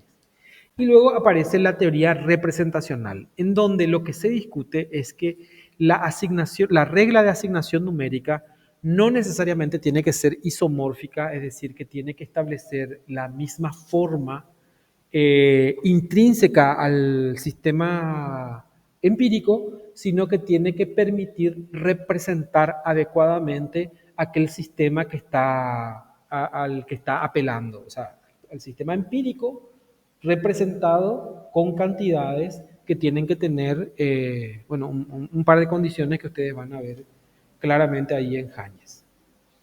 Bueno, entonces ahí tenemos la teoría matemática de la medición, por una parte. Luego tenemos los modelos de medición. Los modelos de medición, lo que plantean es, bueno, aquí hay un desarrollo histórico, dice, desde principios de la década de los 2000, ven que eso está mucho más cerca en términos de tiempo, surge una nueva ola de estudios filosóficos que enfatizan las relaciones entre la medición, el modelo teórico y el modelo estadístico. Entonces dice acá, un proceso concreto que implica interacciones entre un objeto de interés, un instrumento y el medio ambiente. ¿Sí? Eso, ven como hay un modelo de medición en el que el instrumento que se utiliza para obtener la medida juega un papel importante, porque las características del instrumento va a limitar el tipo de registro que se puede hacer acerca del atributo que estamos midiendo. Entonces, ¿qué significa eso? Que al haber construido, elaborado, desarrollado un instrumento, se fue estableciendo el conjunto de operaciones que van a permitir que algo sea medible. Entonces, el instrumento no es independiente de la medida, sino que tenemos un proceso en el que está el objeto en sí mismo, el atributo empírico, el instrumento que permite recoger esa información o la técnica a través de la cual se recoge esa información y luego la medida asignada. Bueno, y después dice acá un modelo teórico y estadístico de ese proceso donde el modelo denota una representación abstracta y local construida a partir de supuestos simplificadores. Exactamente, porque los números los números, ¿verdad? Que se utilizan para asignar la cantidad son una simplificación de todo lo complejo que hace rato, por ejemplo, pusieron el ejemplo de la escala de magnitud del terremoto, por ejemplo. Se le pone un número, pero ese número es una simple simplificación acerca de todo lo que implica ese nivel de magnitud, ¿sí? Bueno, entonces los modelos de medición se plantean esa discusión, donde el objetivo central de la medición, según este punto de vista, es asignar valores a uno o más parámetros de interés en el modelo de una manera que satisfaga ciertos deseos epistémicos. Es decir, hay una discusión metodológica y filosófica de fondo que permite establecer los caminos o las vías, los recursos mediante los cuales se va a obtener la medida, ¿sí? Y esos recursos, esos caminos, esas vías tienen que satisfacer esas dos condiciones que dice ahí, que son de coherencia y de consistencia. Bien. Por ejemplo, y esto es lo más importante, la psicometría tiene un desarrollo histórico de más de 100 años, ¿verdad? Se suele afirmar que la primera teoría psicométrica, el modelo clásico o el modelo de la teoría clásica, aparece en la escena científica con los escritos de Spearman de 1904 a 1910, que son 4 o 5 trabajos por ahí. Bueno, pero más o menos en los años 60 va emergiendo bueno, en realidad no podemos decir que aparece así en los años 60, sino que se van desarrollando distintos modelos que van más bien ampliando aquellas suposiciones iniciales que había hecho Spearman, van complejizando la visión de medición y van elaborando modelos que incorpora otros elementos para poder establecer los supuestos que hacen posible medir algo. En los años 60 más o menos aparece además o se suma una visión que es la teoría del rasgo latente. La teoría del rasgo latente es el inicio de la teoría de respuesta a los ítems y que plantea una propuesta que hace más compleja la idea de modelo. Entonces, los modelos psicométricos, ¿cómo les voy a decir? Dialogan dentro del ámbito de las teorías de la medición con una forma particular de modelo de medición. Dice acá, la teoría psicométrica se basa predominantemente en el desarrollo de modelos abstractos destinados a predecir el desempeño de los sujetos en ciertas tareas. Estos modelos se construyen a partir de supuestos sustantivos y estadísticos sobre el atributo psicológico que se mide y su relación con cada tarea de medición. Por ejemplo, la teoría de la respuesta de los ítems, un enfoque popular para la medición psicológica, emplea una variedad de modelos para evaluar la confiabilidad y la validez de los cuestionarios. O sea, en la teoría clásica de los test, que es la que habitualmente estudiamos, sabemos que la confiabilidad se basa en el modelo de las medidas paralelas y que utiliza como vía empírica para establecer la confiabilidad el TRT, las formas alternas y la consistencia interna, pero todas ellas basadas en el modelo, digamos, del paralelismo. Sin embargo, en la teoría de respuesta a los ítems, la idea de fiabilidad es otra, que tiene que ver con el grado de precisión que un determinado ítem ofrece para un determinado nivel de habilidad. Vamos a tener posibilidad de ver eso, o sea, no se preocupen que no les voy a liar con eso. La idea principal simplemente aquí es que un ejemplo específico de modelos de medición es el modelo psicométrico y de validez de constructo, que plantea que hay modelos subyacentes a la definición de medición, por ejemplo, dentro de la psicología. O sea, hay modelos matemáticos que vamos a tener posibilidad de revisar. Nosotros tenemos una unidad, la unidad 4, que se llama teoría psicométrica, en donde vamos a revisar algunos modelos matemáticos estadísticos que son los que sostienen los conceptos de confiabilidad y validez, y vamos a ver si nos podemos detener un ratito en la teoría de respuesta de los ítems también. Bueno, después, otro elemento importante de los modelos psicométricos y validez de constructo, bueno, aquí en realidad está describiendo la teoría de respuesta a los ítems. El modelo más simple es el modelo de Rasch, que supone, mediante una relación algebraica, que hay un solo elemento que permite predecir la respuesta a un ítem que tienen que ver con la dificultad del ítem.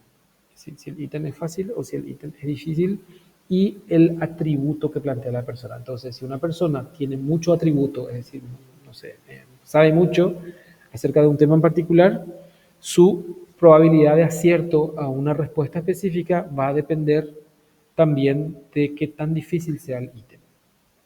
¿Sí? La probabilidad de respuesta. Entonces, si la persona sabe mucho, probablemente va a acertar la mayoría de las preguntas, salvo aquellas que sean demasiado difíciles.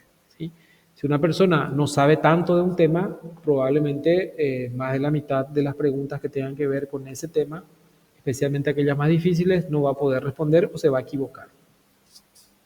Y por otro lado, si las preguntas son muy fáciles, todas las personas, independientemente al atributo o a la cantidad de conocimiento que tengan sobre un tema, probablemente van a acertar o van a conocer la respuesta. Entonces hay una relación en ese modelo más simple de dificultad del ítem con el atributo que posee una persona para poder predecir su éxito o fracaso en la respuesta que ofrece. A eso se refiere con el modelo Rasch, y expliqué básicamente a nivel conceptual para poder entender a qué se refiere la idea de modelos psicométricos. Un modelo psicométrico es un modelo que permite explicar cuáles son los elementos o factores que participan en la probabilidad de respuesta. Es decir, qué es lo que hace que una persona pueda tener éxito o fracaso en una tarea específica, en una pregunta en particular o en un test. Y de eso se tratan los modelos, no solamente de asignación de números, sino también de explicación de cuáles son los procesos o procedimientos que están implicados dentro del tipo de respuesta que ofrece una persona.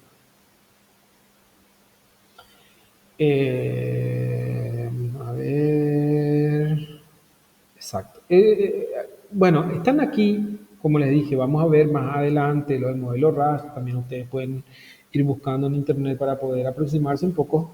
Aquí lo que está, yo tomé esto solamente para ejemplificar lo que implica un modelo matemático. Y entonces dice acá que en el modelo de Rasch, la calibración estadística o la calibración de la escala tiene que ver con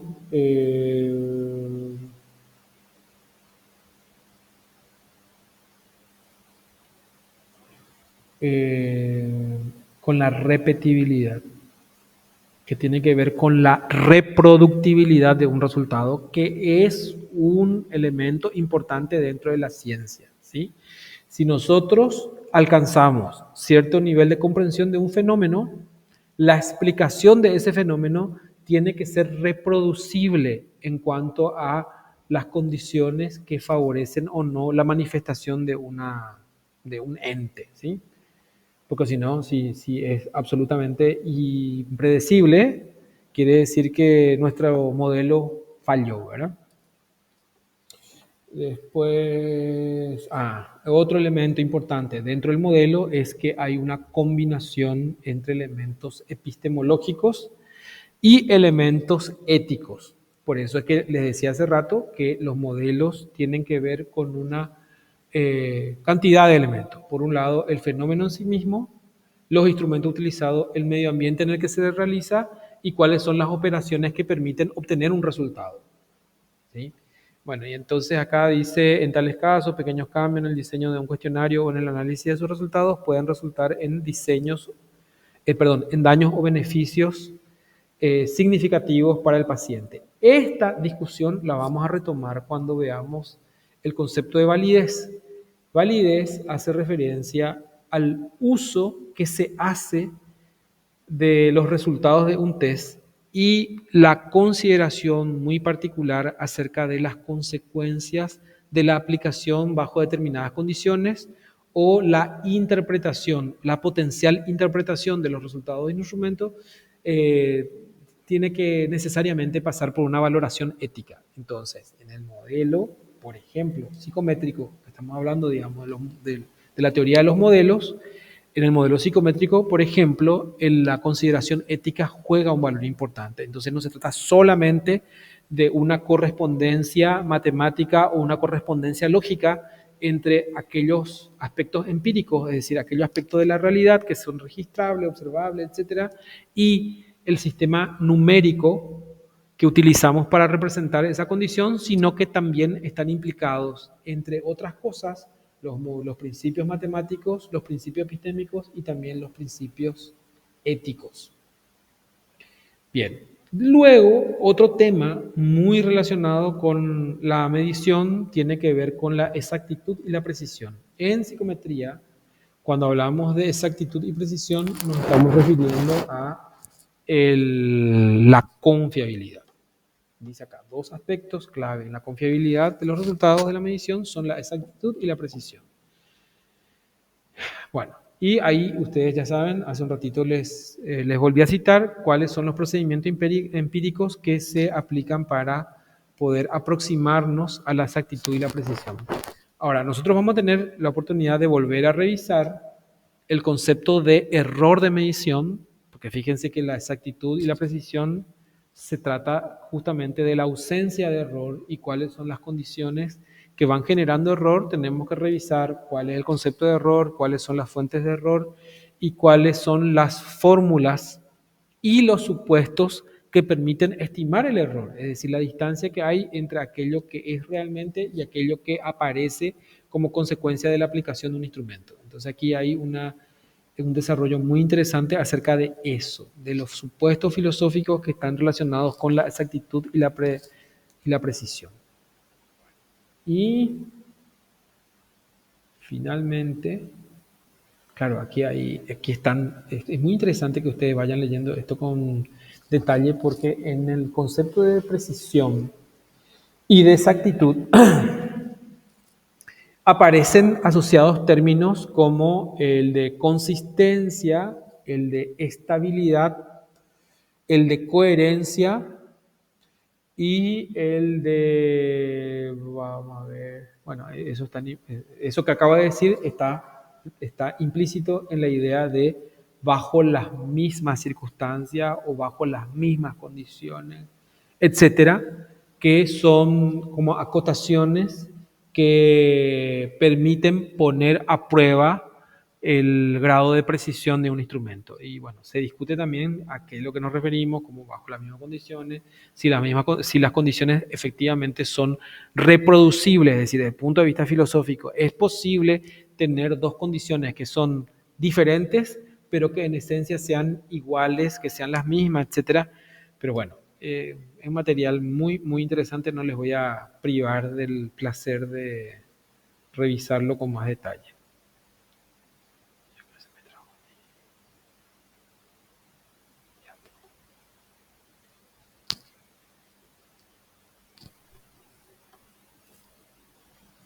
Ah, no, ahí es la última. Muy bien.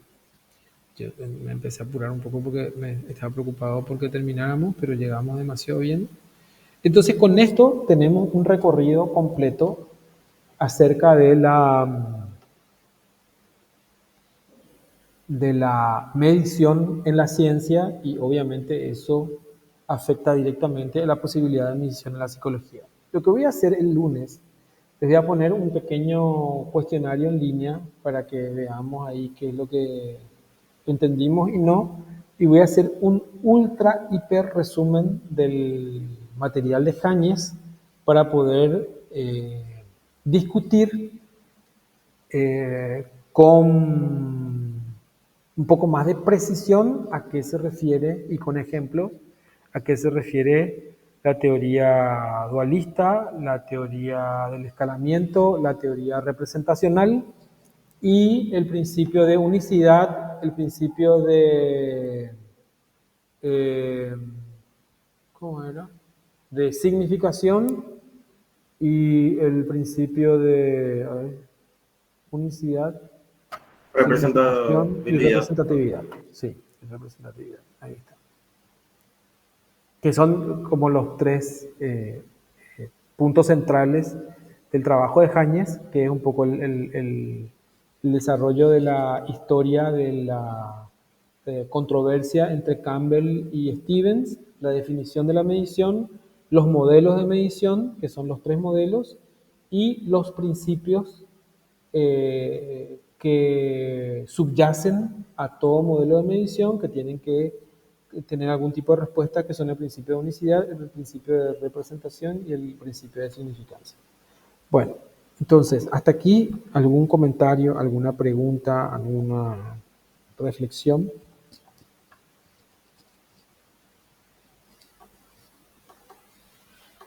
Digo, profesor, sobre el cuestionario que dijiste, ¿lo vamos a realizar ahora? No, ¿O no, después? lo que les dije es que la clase que viene vamos a arrancar con eso, el lunes. El lunes, Comprendo, en la clase que gracias. viene voy a colocar un cuestionario en línea y vamos a empezar la clase con eso para ver qué es lo que quedó, cómo entendimos, entonces me da posibilidad de hacer un pequeño repaso y después vamos a hacer un resumen de ese material de Jañez. Profe, Decime. perdón, pero yo estoy un poco perdido ahí. Nuestra clase presencial, ¿cuándo vamos a tener contigo, profe? Yo tengo entendido que la clase que viene es presencial, es jueves. Los lunes van a ser siempre, incluso hay algún lunes por ahí que está marcado como... No era martes, profe. Yo tengo Nosotros mal. tenemos lunes y jueves, nomás vais a martes, digo. Lunes y Pero Porque, jueves, profe, yo estoy en el documento que mandaron sí. de la facultad y dice sincrónica, o sea, me marca como sincrónica martes y nomás. viernes, ¿verdad? No presencial, profe. Y hoy no es Sí, viernes, porque hoy es tenemos marcado jueves. que martes y ¿Cómo y martes y No, es que viernes se de la viernes? Sí, hoy semana es que viene. jueves. No, por materia, profe. Martes se tiene técnicas y prácticas psicoterapéuticas y viernes se tiene teorías, no por psicometría.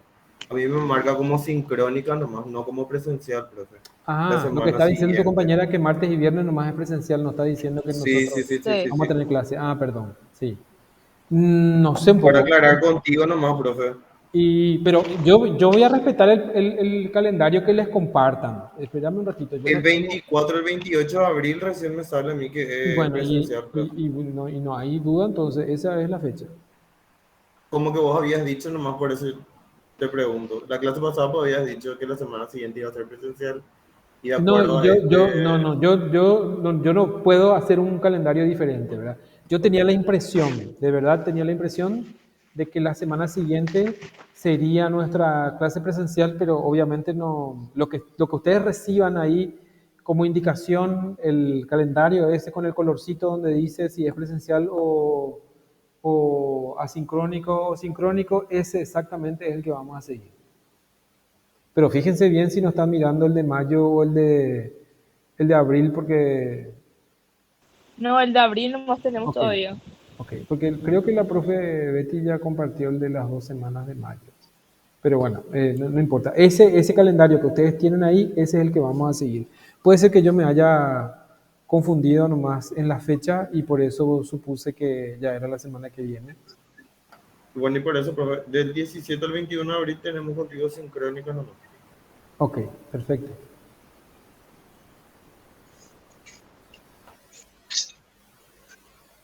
A los compañeros les consulto dónde ustedes ven esos calendarios del que están hablando. En un grupo donde estamos con la profe Betty. Nos envían ahí. Pero en el grupo del curso también se mandó a reenviar, compañero, igual.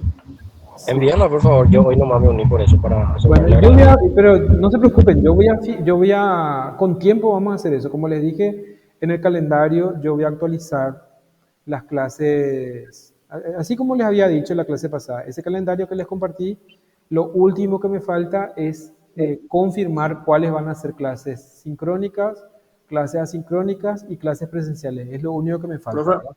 Sí, profe, te escucho. el siguiente jueves marca como presencial.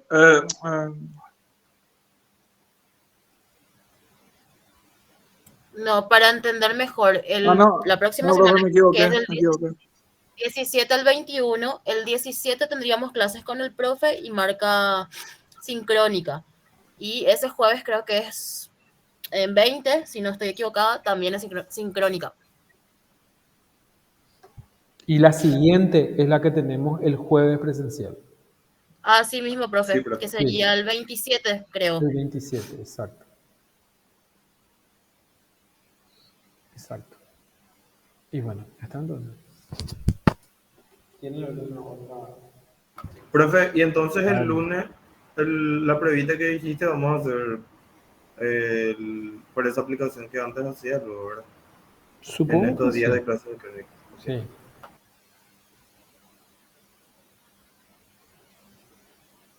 Sí, no, es una previta, es un cuestionario para ver un poco qué es lo que quedó de esta clase y poder hacer una pequeña retroalimentación y después pasar al siguiente tema. Esa más es la idea.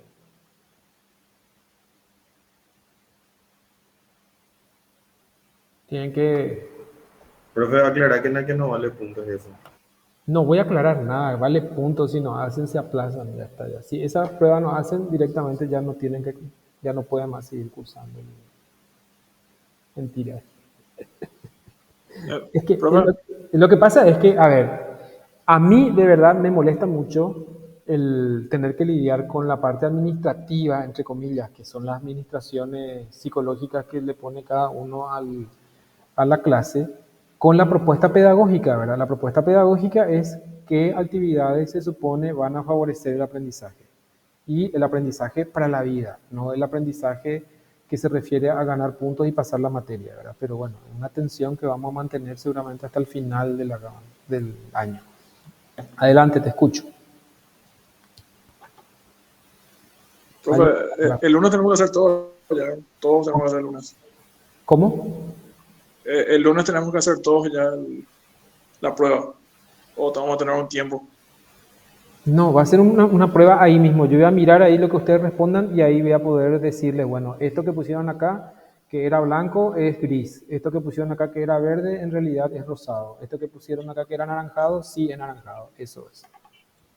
Le voy a explicar mejor, profe. Sería durante el desarrollo de la clase, el profesor va a mandar un enlace que sería para conectarnos todos. Pero eso es lo que digo, no sean tan concretos. El lunes nos conectamos y voy a tener una propuesta didáctica para poder hacer una retroalimentación. Punto, es lo que importa.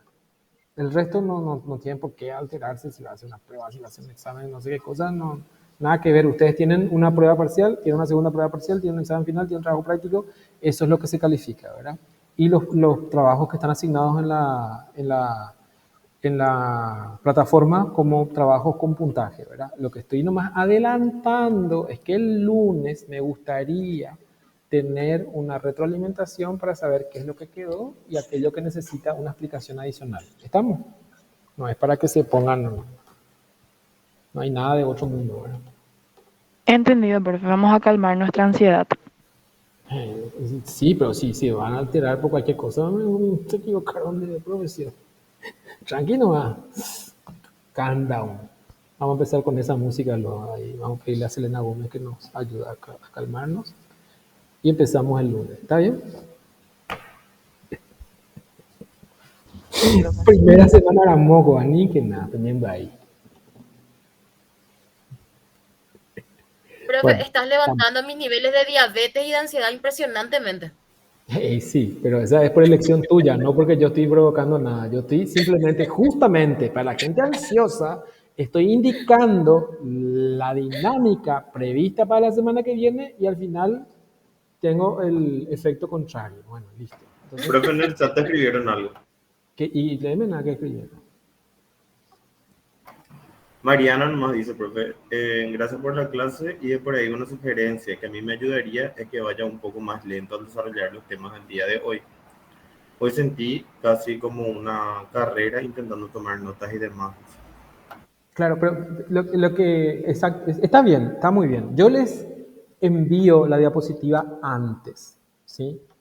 Para que ustedes puedan tener tiempo de organizarse y ver qué es lo que hace falta tomar nota con eso. Si ustedes ya tienen la diapositiva, pueden anotar los títulos y en función a las dudas que se plantean, pueden ir agregando notas sin problema. No hay problema, no hay problema. Yo, la velocidad que le imprimo tiene que ver con eso que les había mostrado, que nos da exacto el tiempo, sin ninguna suspensión o lo que sea, que tenemos que prever que posiblemente se vaya a dar, nos da exacto el tiempo para poder desarrollar todos nuestros temas. Entonces, esto más que nada es un sacudón, digamos.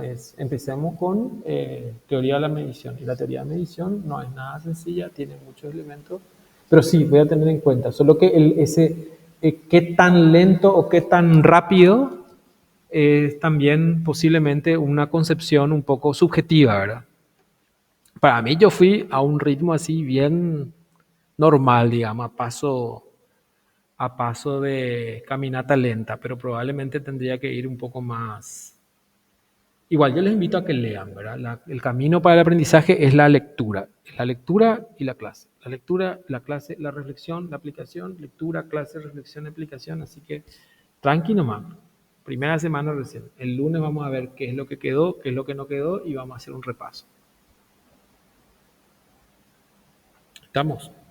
Pero sí, está bien. A mí me sirve mucho que ustedes me vayan indicando y en todo caso durante la clase me dicen, profe, espera un ratito, quiero tomar nota, repetí un poco. Y entonces ahí yo puedo ir calibrando cuál es el ritmo más.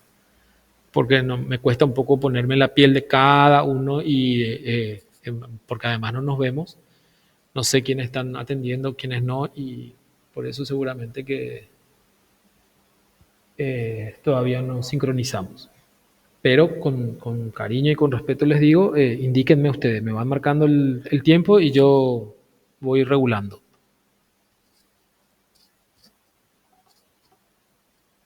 Bueno, ya está, ya, me parece. Gracias, profe. ¿O no? ¿Hay alguna cosa más? Sí, Nati dejó un comentario en el chat, profe. Dice que le cuesta escuchar bien y por lo tanto le cuesta entender lo que escucha. Porque cuando lee, pero la mayoría de las palabras no entiende o entendió mal.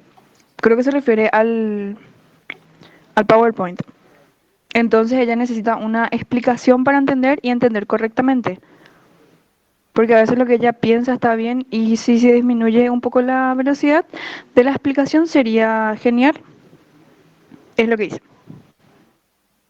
Claro, no, yo entiendo. O sea, yo necesito yo lo que necesito ahora es una explicación adicional. Por ejemplo, si yo digo, a ver un poco, la teoría de respuesta a los. Yo, o sea, no estoy diciendo, lo estoy diciendo honestamente, no con ironía ni nada, sino que se trata un poco de la velocidad en relación qué cantidad de palabras digo por minuto o que dé más ejemplos o que espere un rato. Lo que pasa es que los silencios a mí no me dan comunicación, pues. Si yo les pregunto A cosas, ustedes ver, no me responden, yo sí o nomás, ¿verdad? viste que Si me, hay, ahora mismo no tengo mi cuaderno, pero por ejemplo, había una frase en el PowerPoint que yo leí y leo, pero realmente no estoy entendiendo del todo. y ahí Ahora, me vos parás, y ahí me explicaste decís, y me profe, pareció. me decís, No, no, espera, no, no, espera, espera, pero, espera, espera, pero espera. ahí me Entonces vos parás, ahí me, explicaste, vos explicaste y me pareció fantástico, o sea, entendí al toque y sí, escribí. Pasa que mientras estoy escribiendo, al toque ya empecé a explicar otra cosa, como, espera, ¿verdad? Porque tengo que escribir eso y que eso, por fin y tenés que entendí. hacerme parar nomás, tenés que hacerme parar Ok, nomás. dale, Porque, dale. porque la otra también es, la otra que implica algo de parte de ustedes es, cómo es tomar el tiempo de tener, digamos, a la vista la hora, poner la hora y entonces después tiene la grabación para poder ir a esa hora específicamente de la grabación para poder recoger algún elemento adicional que no les haya quedado. Pero no tengo problema. Yo lo que necesito es que ustedes me indiquen, profe, para un poquito, o decí eso más despacio porque quiero anotar. Entonces yo, sin ningún problema, paro y hago eso. Porque me cuesta adivinar, digamos, que vos estabas anotando y que así se te pasó la explicación. Le digo bien, o sea, no espero que no se entienda mal. Necesito que ustedes me interactúen conmigo con más fluidez, entonces yo voy a poder hacer eso mismo. Y me queda clarísimo lo que me está diciendo. Profe, yo sí necesitaría un poco más de ejemplos, más. O Pero sea, tenés que decirme, pues. Por ok, ejemplo, profe. ahí me decís, ahí, dame un ejemplo. Porque yo hoy no sé cómo te iba a decir, una catarata de ejemplos era. Sí, hoy sí, pero te digo en general nomás. Y bueno, pero si vos me decís, en este punto en particular necesito un ejemplo, entonces yo ahí te doy un ejemplo.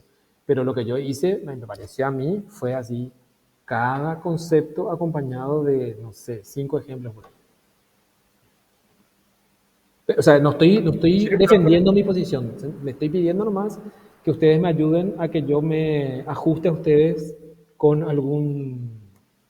con alguna retroalimentación para que yo pueda responder a lo que ustedes me están pidiendo. O sea, lo que estoy diciendo es sí, voy a hacerlo y les pido nomás que ustedes me interrumpan para que yo me pueda ajustar. Entonces me decís, para un ratito, ahí, dame un ejemplo de eso.